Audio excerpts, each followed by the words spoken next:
विद्यार्थी मित्रांनो, सह्याद्री ट्युटोरियल्स मध्ये तुमचं स्वागत आहे. फायनली डेट्स कळाल्या आहेत की बोर्डची एक्झाम होणार केव्हा. नेहमीप्रमाणेच टाइम टेबल आहे. मग मी माझ्या अनुभवातून ज्या गोष्टी तुम्हाला या व्हिडिओमध्ये एक्सप्लेन करणार आहे ना, त्या अतिशय महत्त्वाच्या ठरणार आहेत. डेट्स पण बघूया आपण, प्लॅन कसा करायचा आहे, पॅनिक मोडमध्ये जायचं नाहीये. नक्की काय होणार आहे सगळं तुम्हाला मी एक्सप्लेन करतो. पण चॅनलवर जर नवीन असाल तर तुम्ही चॅनलला सबस्क्राईब करायला विसरू नका. अशा प्रकारच्या अपडेट्स इमिजिएटली आम्ही तुम्हाला प्रोव्हाईड करतोय आणि खूप चांगल्या रीतीनं आम्ही सीईटी साठी मार्गदर्शन करतोय. सांगूया आपण टाइम टेबल, डेट्स बघूया आपण. बघा, 12th स्टँडर्डचा जर विचार केला आपण तर 12th स्टँडर्डची एक्झाम 10 फेब्रुवारीला स्टार्ट होते. 10 फेब्रुवारी. मग गेल्या वर्षी किती फेब्रुवारीला झाले होते? साधारण त्या दरम्यानच होती एक्झाम. फेब्रुवारी 10 ते 15 दरम्यान. ओके. संपणार आहे पेपर कधीला? तर 18 मार्च. एवढी उशीरपर्यंत एक्झाम चालणार आहे. पण सांगतो, 10 तारखेला फॉर एक्झाम्पल पहिला पेपर असेल. समजा इंग्लिश असेल, 10 तारखेला पहिला पेपर इंग्लिशचा असेल. त्यानंतर 5 दिवस सुट्टी. 16 तारखेला फिजिक्स असणार आहे. 17-18 तारखेला सुट्टी. 19 तारखेला केमिस्ट्री. 21ला मॅथ्स. Finish exam. अरे असं कसं? बाकीचे सब्जेक्ट ते खूप लेट चालतात. प्रत्येक म्हणजे जिओग्राफीला सुट्टी असते, सीएस, आयटी उशिरा-उशिरा पेपर असतात. आयटीच्या तर ना तुमच्या कॉलेजमध्ये एक्झाम असते ना ऑनलाईन. म्हणजे थोडक्यात होतंय काय ते बघा, की साधारण 21 फेब्रुवारी पर्यंत आपल्याला मेन पेपर संपतील आणि नंतर सीईटी साठी सुरुवात करायची आहे. तेच मला बोलायचंय. म्हणजे फेब्रुवारीचे साधारण 7 दिवस मला मिळतील. मार्चचा पूर्ण महिना मिळेल आणि एप्रिलच्या 15 तारखेला आपली सीईटी सुरू होईल. गेल्या वर्षी 19 तारखेला सुरू झाली होती. म्हणजे 45 डेज मिळणार आहेत.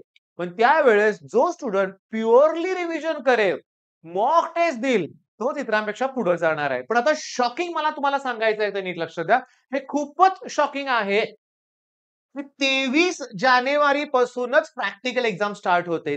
23 जानेवारी आणि जेईचा पहिला अटेम्प्ट जानेवारीतच असतो.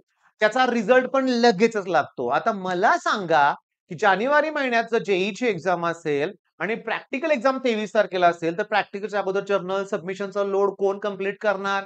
किंवा एव्हाना ज्यांनी कंप्लीट केलंय त्यांचं छान आहे. पण प्रॅक्टिकलला कॉलेजला तर जावं लागणार आहे. त्यामुळे जानेवारी महिना हा जेई आणि प्रॅक्टिकलमध्ये जाईल तुमचा. आणि फेब्रुवारीच्या 10 तारखेला बोर्डची एक्झाम आहे. मग सगळा प्लॅन हा आत्तापासून करावा लागेल. मी तुम्हाला सांगतो, आपल्या चॅनलवर पुढच्या 2 दिवसात मी फिजिक्स, केमिस्ट्री, मॅथ्सच्या सगळ्या स्ट्रॅटेजी देणार आहे, की अभ्यास असा कसा केला पाहिजे. शेवटचे 2 महिने आहेत आता आपल्याकडं. शेवटचे 2च महिने आहेत, नोव्हेंबर आणि डिसेंबर. जानेवारीत तुम्हाला जास्त वेळ मिळणार नाहीये. कॉलेजला जावं लागणार आहे आणि ज्यांनी डमी कॉलेजेस घेतलेत ना आपापल्या शहरात, आणि बघा आमच्या इथं साताऱ्यातली मुलं इचलकरंजी, लातूर, कोटाला जातात. कॉलेज साताऱ्यातच असतं. मग लास्ट मोमेंटला डिसेंबर नंतर त्यांना तिथं ते सोडून कॉलेजसाठी इकडे यावं लागतं. मग त्यावेळेस सांगतो, असं जर होत असेल तुमच्या बाबतीत, की तुम्हाला तुमच्या डमी कॉलेजला जावंच लागत असेल, तर सगळं डिस्टर्ब होतं लक्षात ठेवा. तुम्हाला स्वतःवर कंट्रोल पाहिजे.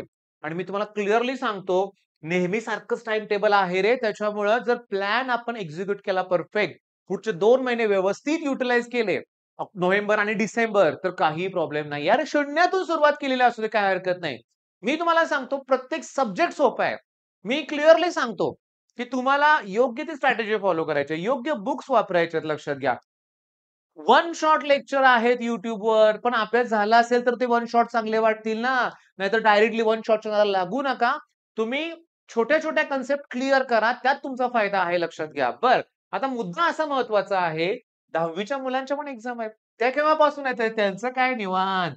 20 फेब्रुवारीला स्टार्ट होतंय आणि 18 मार्चला मला वाटतंय जिओग्राफी म्हणजे भूगोलचा पेपर असणार आहे. 10वीचं सोडून द्या हो, त्यांचं लाईफच वेगळं आहे. आनंदी आनंद. आपल्याला एफर्ट्स घ्यायचे आहेत. मग मला सांगा, आता जर तुमची प्रॅक्टिकल एक्झाम 23 जानेवारीपासून बघा 9 फेब्रुवारीपर्यंत, हे शॉकिंग आहे. मग 9 तारखेला जर कुणाची प्रॅक्टिकलची एक्झाम असेल, तर त्याला लक्षात ठेवायचं, की 9 तारखेनंतर 10 तारखेला आपल्याला पेपर असणार आहे. कुठला? पहिला बोर्डचा पेपर असणार आहे.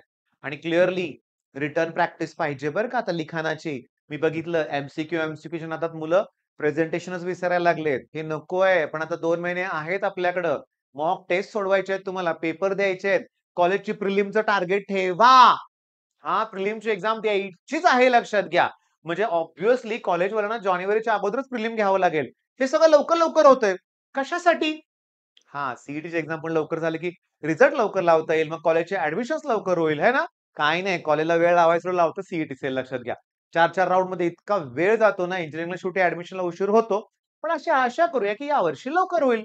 मग आता क्लिअरली सांगतो, मी नेहमीच सांगतोय तुम्हाला लक्षात घ्या.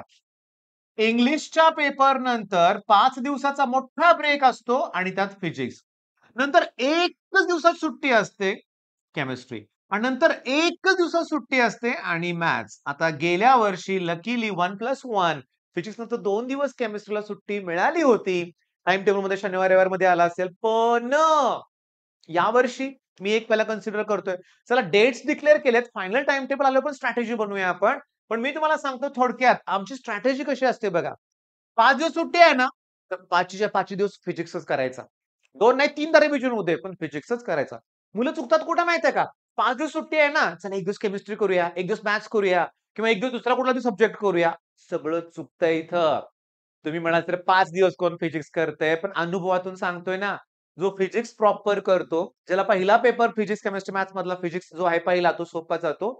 त्याला पुढचं सगळं सोपं जातं. पण ज्याला फिजिक्स अवघड जातं ना, तर सगळं पुढचं अवघड जातं. मग अशा प्रकारच्या स्ट्रॅटेजी मला डिटेलमध्ये तुम्हाला द्यायच्या आहेत बरं का. अगदी उद्या मी फिजिक्सचा पहिला व्हिडिओ अपलोड करतो, की 2च महिन्यात फिजिक्स करण्यासाठी नक्की काय केलं पाहिजे मी तुम्हाला एक्सप्लेन करतो. ओके. मग त्यासाठी तुम्ही चॅनलला सबस्क्राईब करा. बेल नोटिफिकेशन ऑन करून ठेवा. आमचा WhatsApp ग्रुप जॉइन करा. डिस्क्रिप्शनमध्ये त्याची लिंक प्रोव्हाईड करतोय आणि पालकांना रिक्वेस्ट आहे पॅनिक मोडमध्ये जाऊ नका. 2 महिने सफिशियंट आहेत आपल्याला अभ्यास करायला. 2 महिन्यात आपण सगळं करू शकतो. मनावर घेतलं तर. अरे मी तुमच्या समोर आहे. माझं उदाहरण आहे. लास्टच्या 2 महिन्यात ना अकॅडमी मी पण जॉइन केली होती लक्षात घ्या. साताऱ्यातला टॉपचा क्लास होता माझा लक्षात घ्या. पण माझं फेल्युअर होतं. मला नाही जमलं. त्यांच्या स्पीडशी मला नाही जमलं. तिथली हुशार मुलं बघून मलाच भीती वाटायची. खूप मागं पडलो होतो. कॉन्फिडन्स गेला होता. पण शेवटच्या 2 महिन्यात मला केळकर सरांचा साताऱ्यात क्लास मिळाला. आज पण केळकर सर क्लासेस घेतात. 2 महिन्यात त्यांचा पहिला स्टुडंट मी आणि माझा मित्र अमित आणि 2 महिन्यात सरांनी एवढा अभ्यास करून घेतला ना, इतका अभ्यास करून घेतला. माझा गेलेला कॉन्फिडन्स सरांनी मिळवून दिला. निदान 68% मिळाले आणि 68 पण चांगले आहेत तुम्हाला माहिती आहे. तर मी तुम्हाला क्लिअरली सांगतो, जसा सरांचा रोल माझ्या आयुष्यात होता, तसं मी तुमच्या आयुष्यात आहे लक्षात घ्या. पुढचे 2 महिने माझ्यावर अभ्यास करा. चांगले मार्क मिळवा. All the best.